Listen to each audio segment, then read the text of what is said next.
recorded. Okay, go ahead, Steph. Okay, so I'll ask everybody if you could just mute your speakers now so that we don't interrupt Mike. That would be fantastic. And so we're not going to do introductions first. Mike's on a schedule, so we're just going to go right into his presentation. So Deb, if you could do a little intro and we could just get started. Okay, so I met Mike through his coffee. So Lisa, he mentioned our friend Lisa earlier. She had shared some BIGGBY coffee with me, and it's like, oh my God, I love this stuff. I found a BIGGBY when I lived in Texas. That's where I only bought my coffee, and then I moved to Colorado. It's like, oh crap, what am I going to do? I don't have a BIGGBY, but if you see this 5-pound bag back here, they auto ship. So I have BIGGBY coffee all the time, and I travel with it. And Mike, when I travel or when I packed gifts for my kids, they expect BIGGBY coffee. It really works well for packing material too. So that's how I met. Then I met Mike in person and his team. And most of you know that I've been in franchising like forever. I will say that the BIGGBY team is one of the best, if not the best, in franchising. Not only do they have an excellent product, but they've got a great leadership team. Then Mike wrote a book, The Grind. Mike, I still have the advanced copy. So this is my advanced copy. And in the book, Mike gives the best, I think, business advice for anybody, whether you're going to buy a BIGGBY coffee, whether you're going to be a consultant. I share this book. I ask if you're going to, start a business, you should read this book. And I thought that we'd invite Mike here to talk a little bit about the business principles they put in this book. And rumor has it, he's got a second one coming out, and I'm hoping I get an advanced copy. So Mike, there's so many different things in here about approaching business that I loved, whether it's lifelong relationships, being authentic, how to ask for referrals. It's just chock full of advice. So what would you tell these lady entrepreneurs about business and how to go from concept to cash flow with some of those tidbits that you provide in The Grind? That's great. Thanks. So I think the premise of the book was that I wanted to write a book from the perspective of somebody who's in the thick of business startup day in and day out. So as a franchise company, we are in the midst of helping, assisting, coaching people and opening businesses every single day. And in that practice, you begin to see what works and what doesn't work. I mean, they're taking the same mousetrap and they're deploying that mousetrap. And the only real variable is obviously geography and the franchise owner, right? And so you begin to see patterns in the franchise owner and their attitude and their perspective and how they approach the business that work and patterns that don't work. And so what I really wanted to do was try to capture the essence of all the stuff that I see that works out there. And so and then the other side of the coin too is that a lot of the books on entrepreneurship out there are either written by people who are uber successful, flying around in their private jets with 9-figure net worths, and yeah, entertaining to read, and I love to read them too, but not that useful. Or they're written by academics who have never done it, right? And so that was the premise behind this particular book.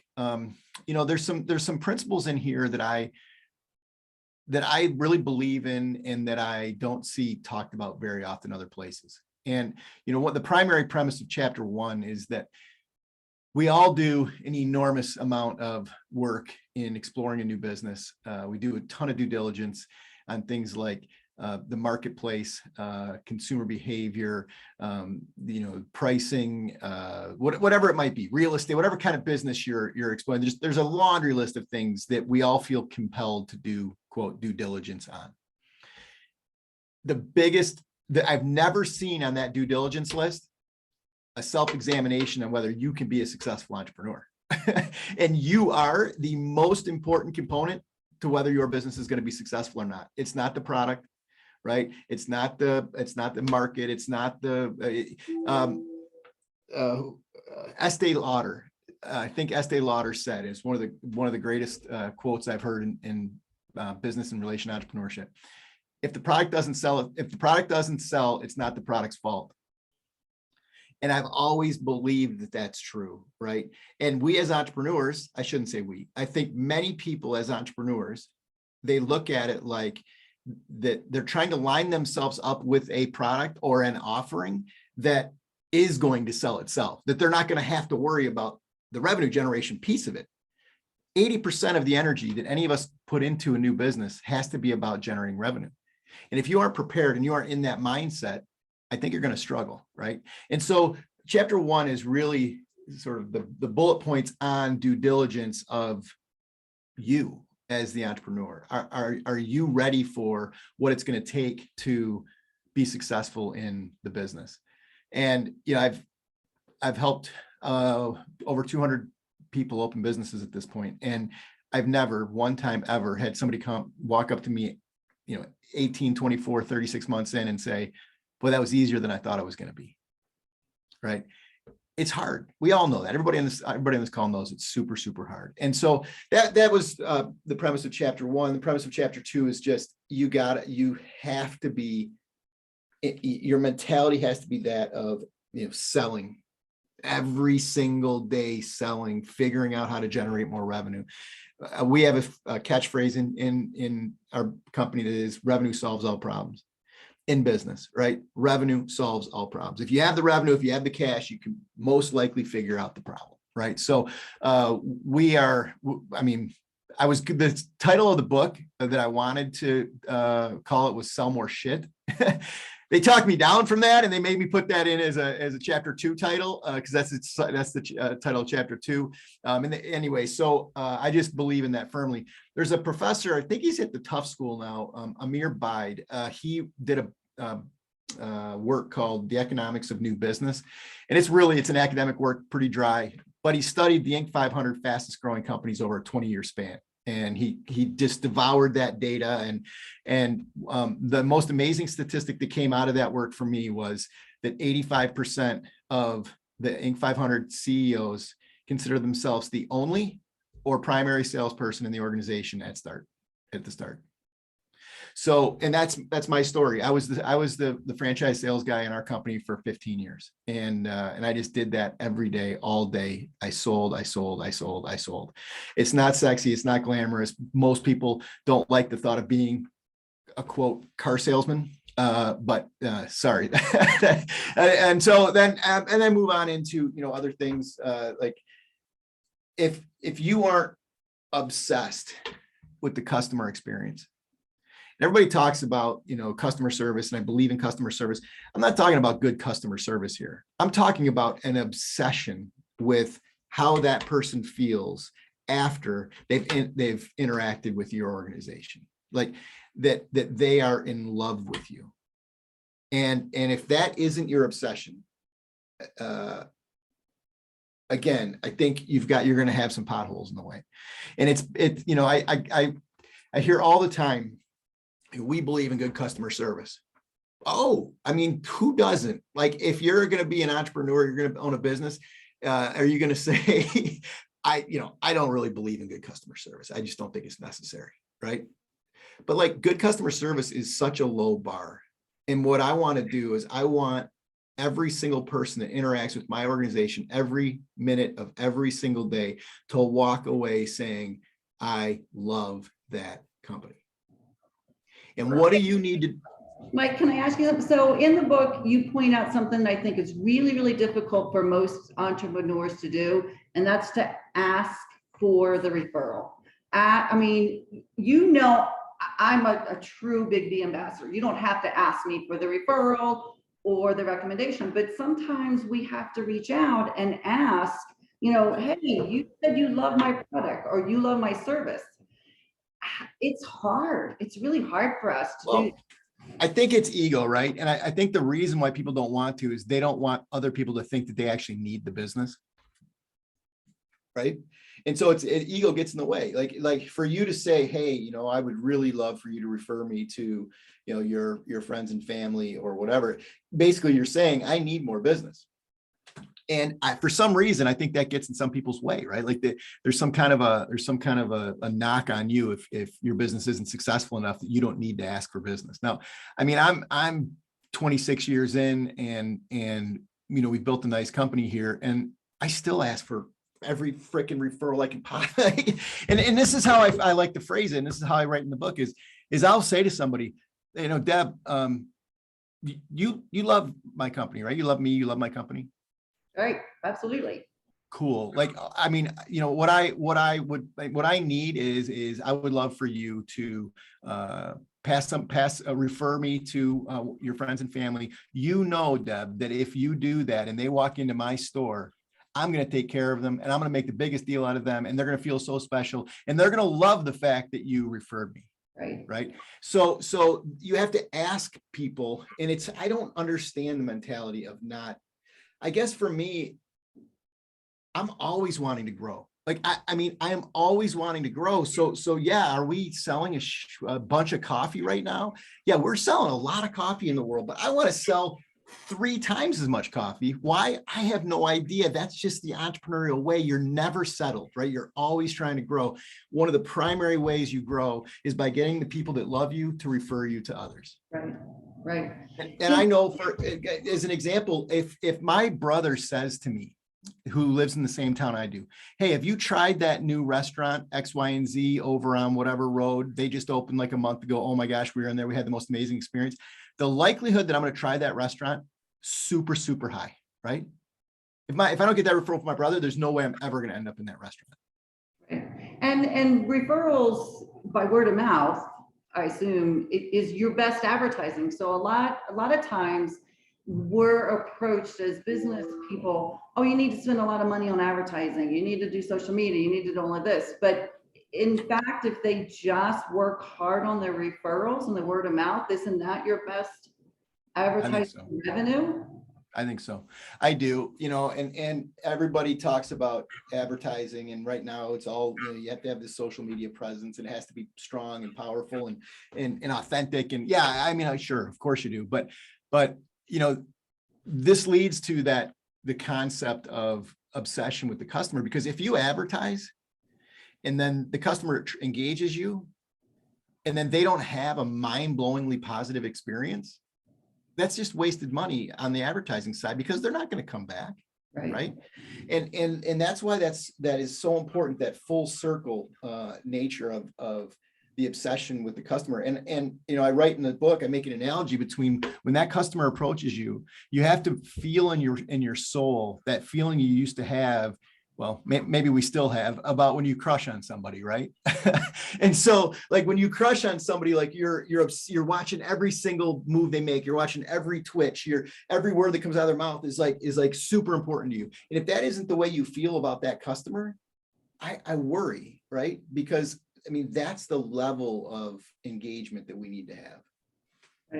Right. And you know, to be authentic and trustful, communicate honesty. I will tell everybody that, you know, Mike's and BIGGBY's business is the most authentic and honest brand that I can think of. They have every Wednesday a session called Ask Me Anything. You've done that since just at COVID. The fact that you can meet every Wednesday, I think it's 3:00 Mountain Time, on Facebook Live or Zoom, he and the other CEO, you can honestly ask them anything about BIGGBY, about what they wore to their first date. I mean, anything. You guys are so open and honest about your lives, about your brand, and they take criticism quite well.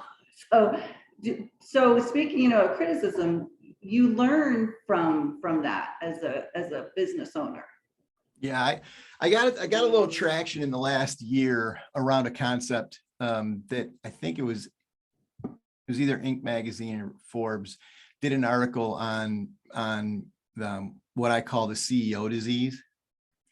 And So I ended up doing a fair amount of like podcast engagements and so on around this thing called the CEO disease. And I'm going to get way more into that when my upcoming book comes out, because that's kind of the premise of my upcoming book. Bob and I have worked super, super hard to get rid of everything that made us successful as entrepreneurs to manage our business into the future. And it's such a powerful transition you have to make. We are really open about how that has gone for us, and it has not been easy, and we're not done with it, and we still struggle with it day to day. So, but I think if we can get more and more people talking authentically about these struggles, the struggles around, when you're the entrepreneur, I mean, you're everything, right? Like you have to be everything. But that gets in your way as you progress and grow, and you have to shed that mentality and move into a space where it's more about development of healthy teams, healthy dynamics within your organization. Like every CEO thinks they're the smartest person in the room every time they show up. And I would guess that most of us on this call think we're the smartest person in the room when we show up to a meeting.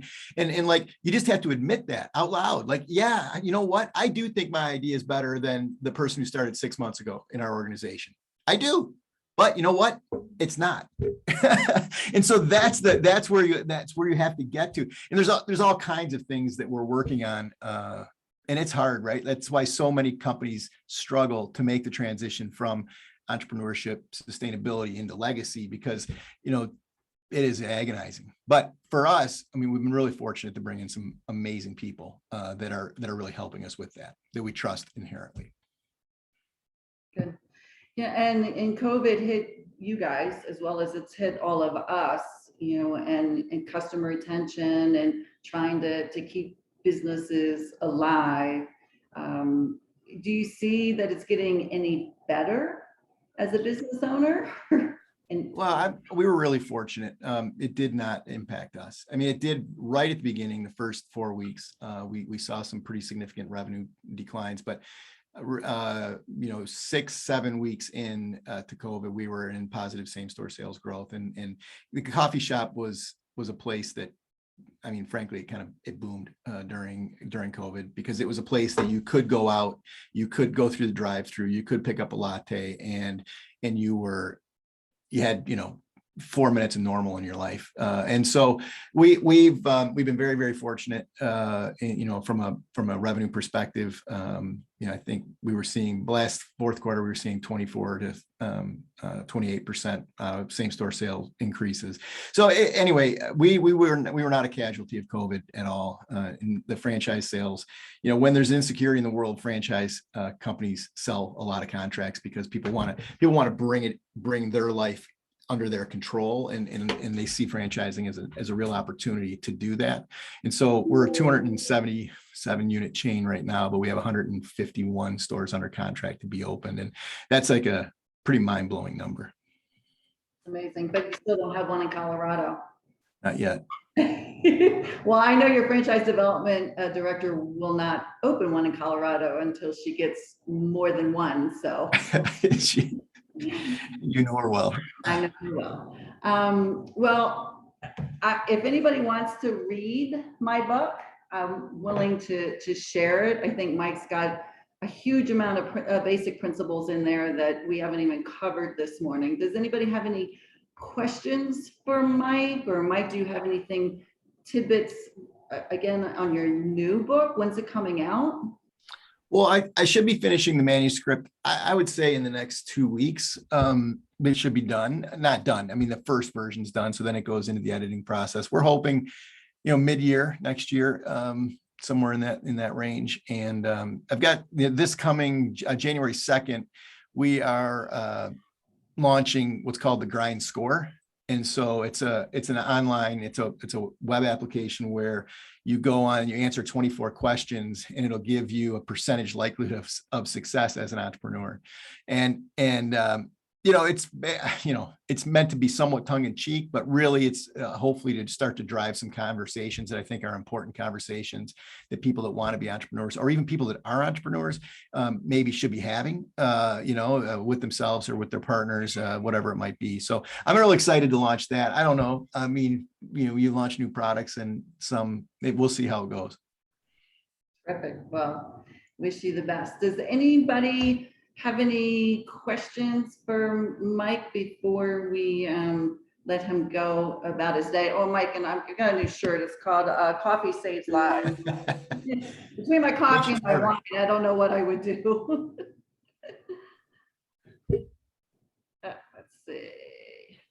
I think all is quiet. All right. Oh, here comes Steph. Yeah, I just wanted to put a quick thank you for your time.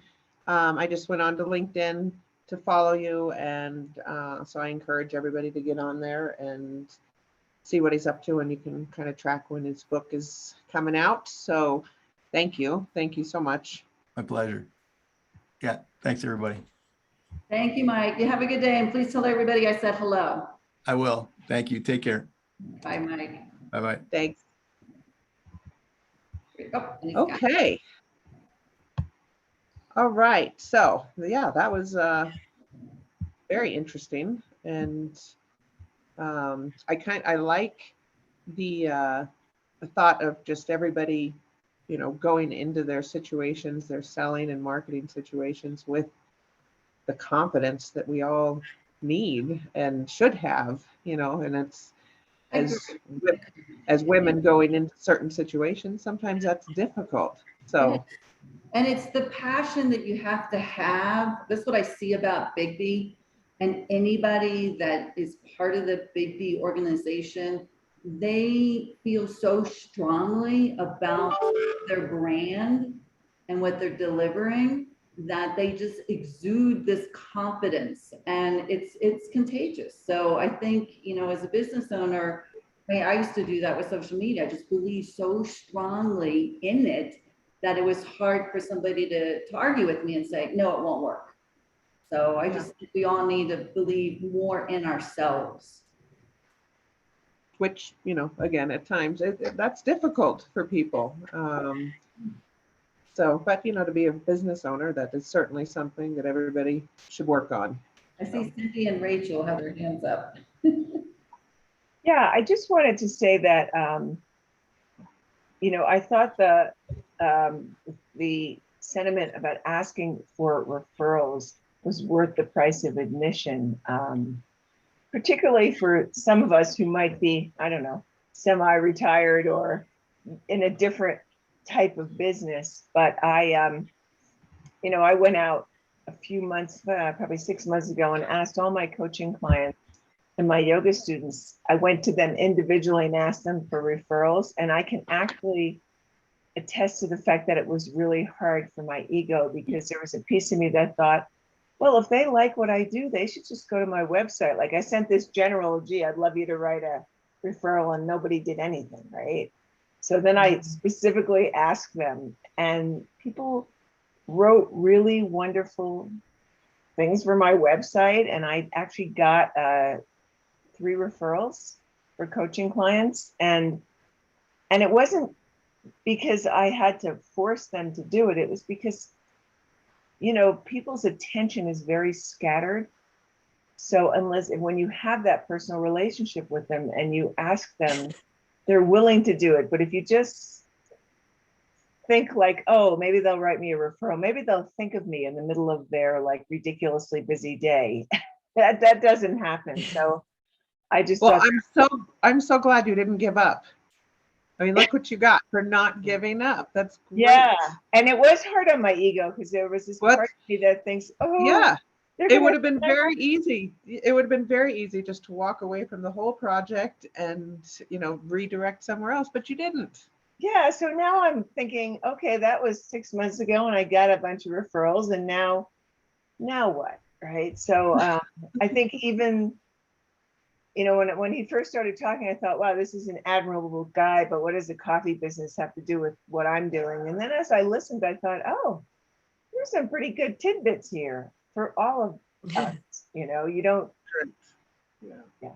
whether you're a franchise owner or not. So I thought, thank Well, you. and now you have that much more ego, right? Because Or that's that what much we less need. ego, maybe, Steph. No, it bumped up what you know you're capable of doing. Well, people And- wrote some things about me that I'm like, almost made me cry, because I was like, Aw. really? You didn't really mean that, did you? But and Deb, I actually also want to thank you, all, you and Steph and Rachel, for just the level of professionalism and people that you're bringing to this small group of women in the mountains. And one might think, well, what do they have? They're way up here. Not that we're, you know what I mean? They're in a different area, but I just feel like it's the value of this organization is just way up. Thank you, Deb. Deb has so many great connections. Yeah. Well, let's take what Mike offered and communicate our value. And it's really easy for me to talk to these speakers because I can communicate our value to our community, to them, and they're sharing their expertise. So there you go. Love it. Love it. Rachel is. And Cindy, thank you for saying that. All of that, 99% of that is Deb, and I'm so grateful for all her connections in getting some of these amazing people, because I really didn't know who to reach out to except some local people here and there, and she's got amazing people all over the globe from her background.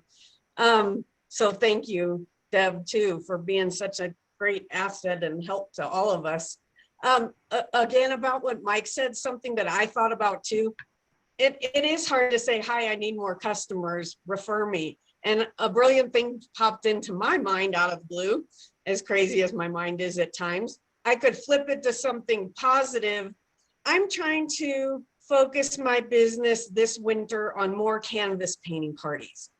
It's easier to do, and once the winter hits and everyone's wanting to cozy in the house, if you're having any family get-togethers or gatherings or whatever, keep me in mind or refer me to people, that might be looking for activities. Then it's not just saying, I need business. It's saying, I'm doing a little refocusing. My face painting slows down this time of year.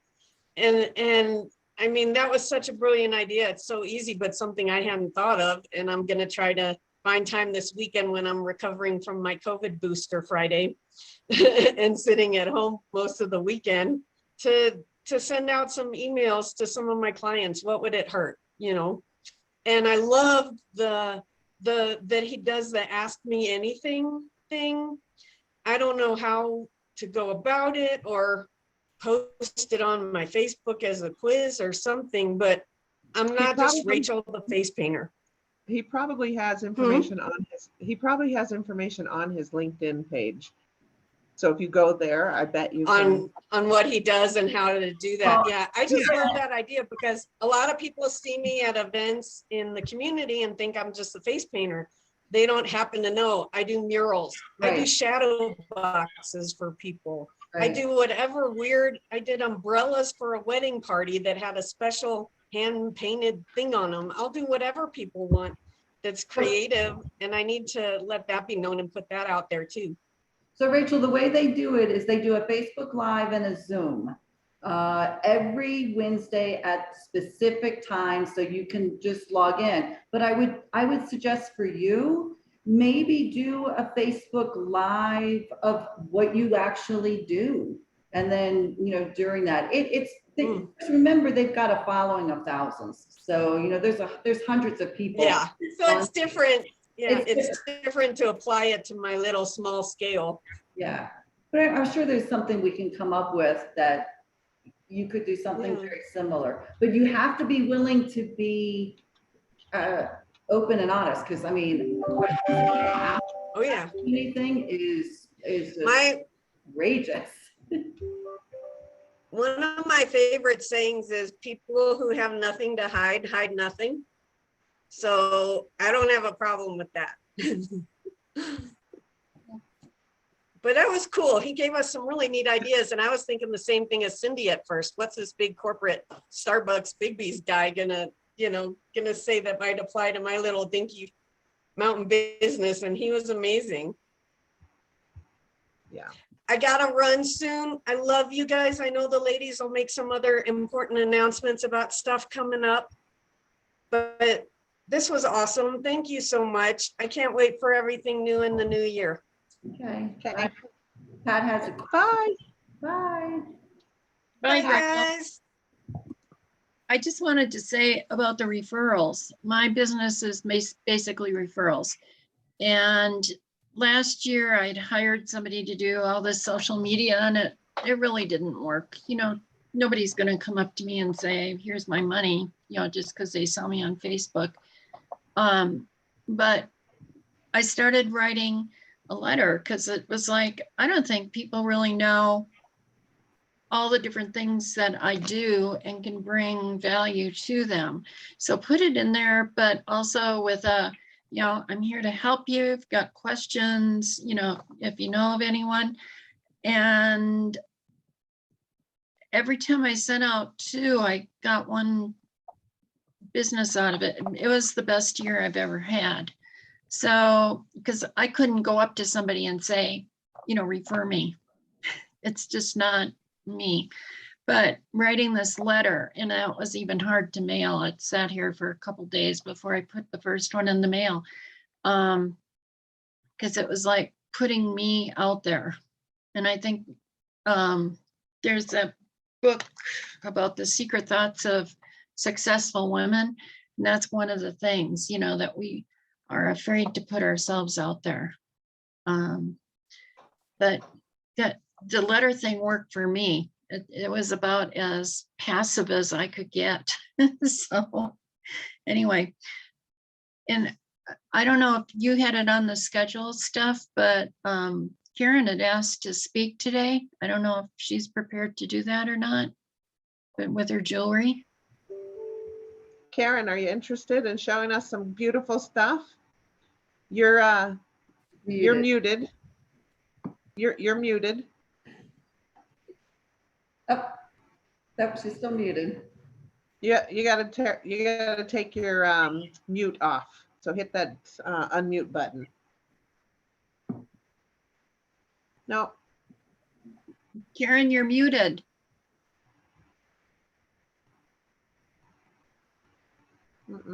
Can't hear. Can't hear you.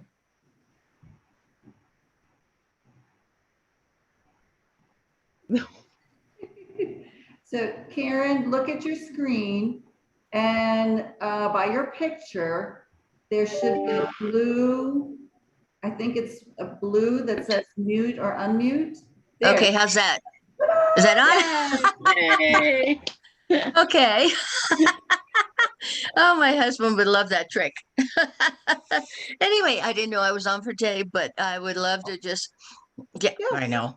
I get confused. It's age or altitude or the both, Anyway, I'm getting other stuff on here. I make one of a kind, which I love. And I think one of the things that stuck with me today, as far as the man talking, but then even afterwards, listening to Deb and stuff. And I think, why do I do this business? And I think that's always something to keep in the back of your mind, whether it's helping somebody or whatever. Mine is passion. I love doing what I'm doing. I love making people happy. I see things in people that they don't see. And there are times, gosh, this person would be absolutely gorgeous in this and this particular piece.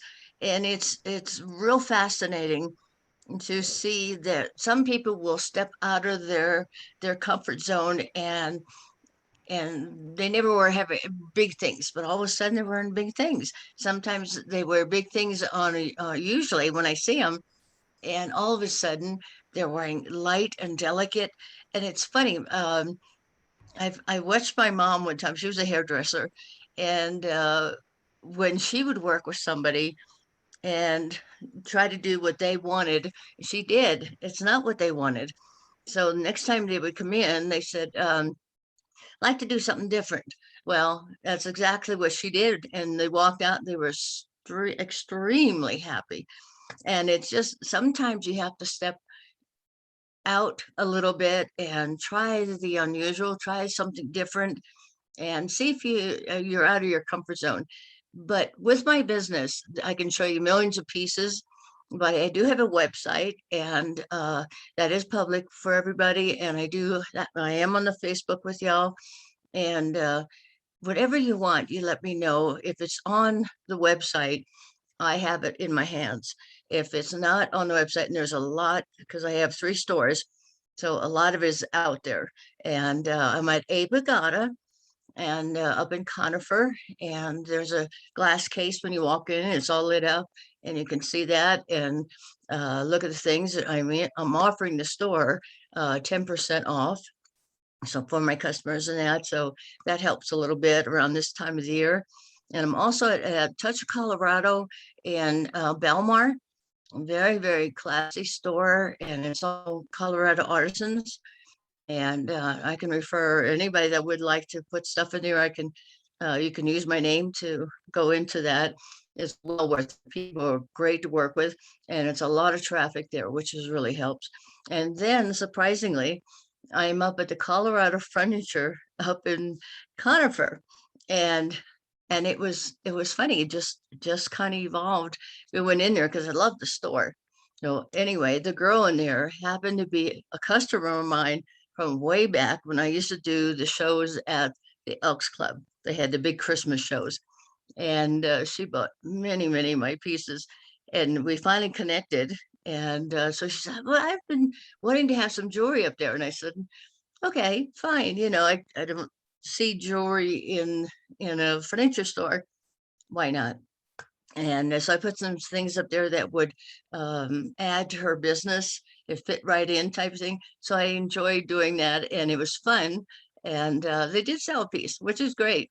You know, it's just, you just never know. But anyway, I have many stories that I can tell you about as far as passion working with this business, and it is wonderful.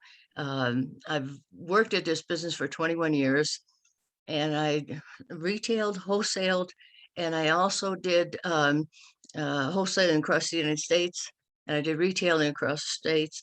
And long time, we would pack up on Friday nights or Thursday night or Wednesday night, and I would take a vacation day because I worked in a medical lab. And we would pack up and set up, and then we show Friday, Thursday, Friday, Saturday, and Sunday. We pack up Sunday night, go back to work, and work in the lab on Monday morning. And we did this for like 21 years. So we learned a lot, and we learned a lot. Is what keeps you going is the passion and the people. And it's a fun business to be into, very competitive as far as competing with the imports, and which is fine. There's a market for everybody at every time, and when you have something out there, it's going to happen. We held Navajo jewelry. I used to buy and sell Navajo jewelry all the time from Native Americans, and I had pieces for, they were $200 and $300, but they were absolutely extremely good. Well, I held these things. In fact, he still does a show down the powwow, and his name is Andy Marion, and fabulous, fabulous stuff. Well, anyway, long story short, I held it for a long time, and I was starting to like him for me. I was going to keep him after so long of having him. Well, anyway, I sold every one of the pieces within a week.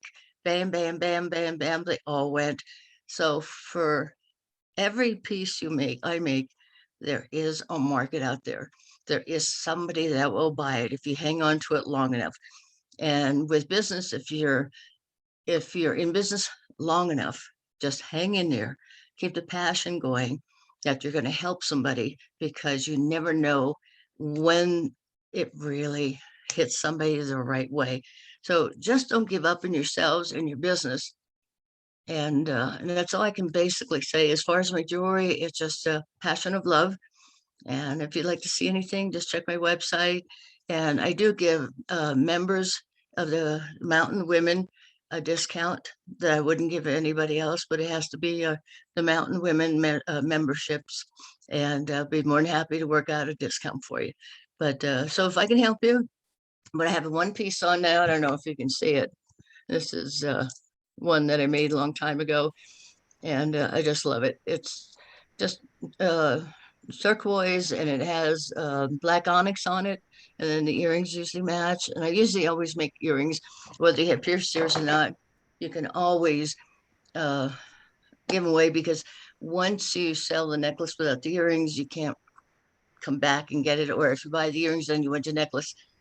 The stones change so much. So anyway, Merry Christmas. And if I can help you with that special gift for a special friend or even for yourself, it does pick up your day sometimes. So Karen Miller, KSM Designs, and thank you. I'm sorry you're not more prepared. Things have been super busy here, but anyway, God bless and Merry Christmas. Thank you. Thank you. Yeah, you've got beautiful stuff. And, you know, just to talk a little bit about the Colorado furniture items that you have there. The woman that owns it, her name's Peggy, and she's an amazing interior decorator. Like, I'll never invite her over to my house for dinner because, but Or she mine. has really set up the store with a lot of different things. You know, there's some expensive stuff, there's some cheaper stuff, there's some affordable, but there's just another. She has so many local artists in there, from you to, you know, potato boxes or just so many different things. So if you haven't been in there, you really should check it out. But I also do the bookkeeping there, so I'm just going to put that out there. But I wouldn't tell you to go there if I didn't think that the stuff was great. So I will tell you to go there. The Thank stuff you. is great, and I have it in my house. I will second that. And I have like 3 pieces from them. And also that Peggy is like, they let us take stuff home, try it out, see if it worked. They held stuff for us in storage because we were going away for 3 weeks and we just didn't have the time to like deal with getting it before we left. Yeah, they're both Peggy and the gal that works for her. Is it Stephanie? I can't think. Is it Stephanie? yeah, it's another Stephanie. Yeah. They're both amazing humans. And Karen, I want to talk to you because my sister's 70th birthday is Saturday, and I was just looking at your website. That's why my head was turned that way. And I'm like, I see something that she would love. So Perfect. if you could offer me a discount, you got a customer right now. Okay, thank you. Just let me All know. all you had to do is say it. And look you've already got a customer. Yeah. There you go. Just let me know when you're ready for it.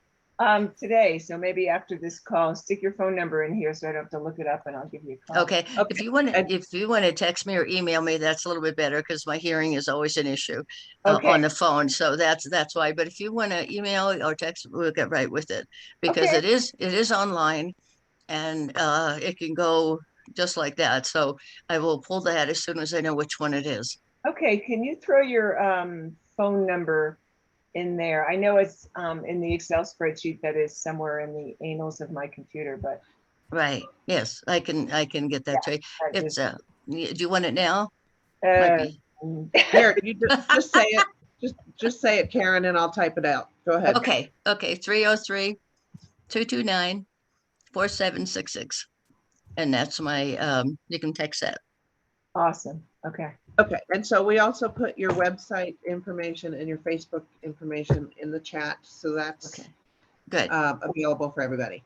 Right. And those items I do have here, which is really nice. You know, a lot of the stuff is out, but whatever I have on there I should have it here. Great. Okay. Well, thank you. Great. Okay, so talk to you later, Cindy. Okay.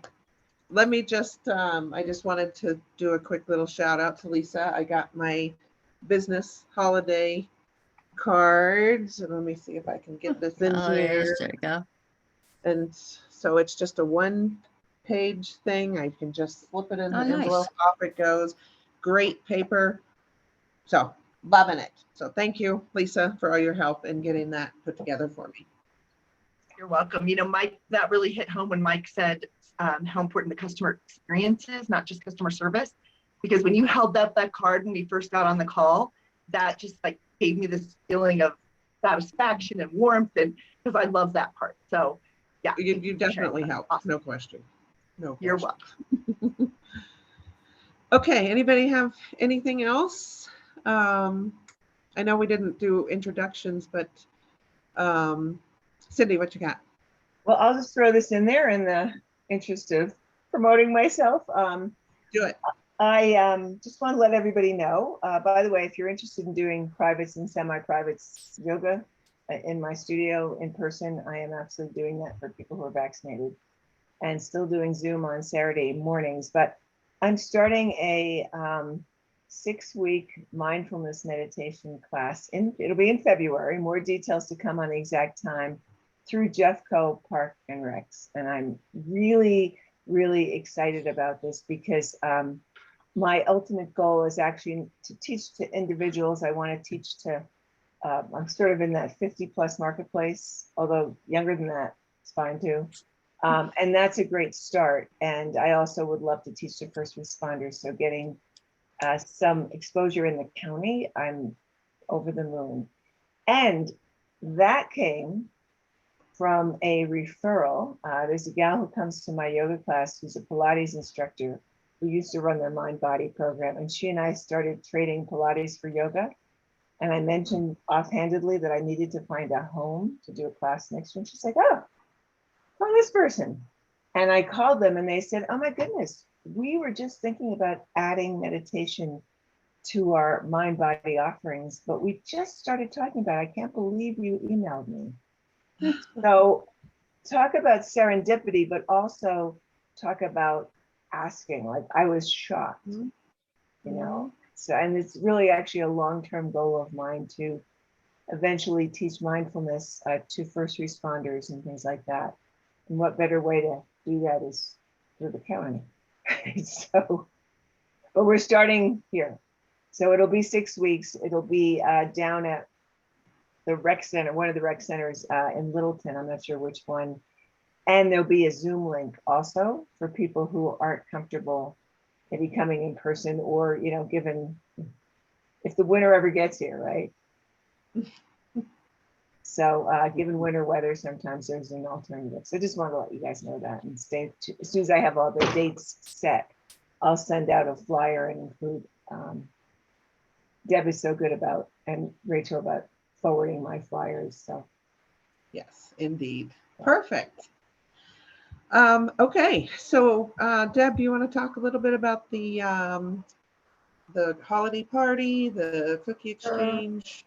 Everybody got another email invite. It's on Facebook. So I think we had 12. I think we're down to so far 11 that have committed to coming. So we say 4 to 5 dozen cookies on the 13th, 6:30 at Blue Mountain Kitchen, and to bring a white elephant gift, $20 or less.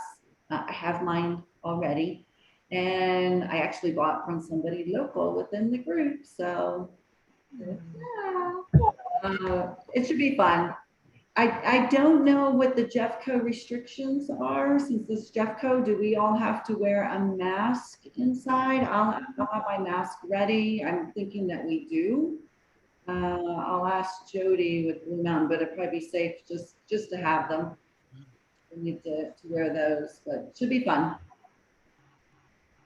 Great, great. And there is a winner. Amber posted in the chat that Winterfest at the Center for the Arts in Evergreen is this Saturday, 10 to 4. Daddy's homemade syrups will be there inside, and there's more outside entertainment. Claus and Santa and Mrs. Claus will be there. So we can go see Amber at the Winterfest. Great. Great. Did anybody go to the, what was that event at the Conifer High School? Some people had a booth, and some, how was that? The high school was huge, and I walked out with way more than I probably should. But I actually placed an order with Amber prior to going to the high school, so I picked up all my syrups. And then Conifer had one at that small community center that's across from the Park and Ride. So there was a couple of booths there as well. Ruth was there. She was the one in charge of it. Okay, Yeah. good. So yeah, I've tried to hit all the holiday markets. They're fun. Great. And Ruth, don't you have something else coming up as well? The Conifer Chamber has their Conifer Parade this Saturday. So they'll have live music and more crafter booths and stuff there. And I'll be there as well on Saturday. So, And what are those times? I believe it starts at 10:30, and then they have some evening activities too. So they're going to have bands all day long. I do have the poster on my page. I can post it on our Mountain Women in Business. Yeah, do that. It will be lots Actually, of fun. Their parade is always fun. Yeah. Now that I think about it, I think the furniture store was a They're sponsor. sponsored. Yeah, I saw Yes. Peggy's ad on there. Yeah. Okay, lots of good connections. Okay. Anybody else have anything they want to share? They want to put out there? Lisa. Or it's holiday gifts for clients, coworkers, friends, family. It is not too late. So I don't want anyone to think that it's because it's December that it's too late. You can still get things. You can still get things that are really great discount. So if you need that kind of thing, let me know. Perfect. Very good. Okay. Did somebody? Yeah. Oh, Pat. I just want to remind everybody that the first Thursday in January, we will be meeting in person at Mountain Resource Center. Masks are mandatory to walk in the door. We'll need to decide what we can do inside. There's plenty of room for social distancing, but we will have our first in-person meeting. I'm looking forward to it. That's going to be exciting. Great.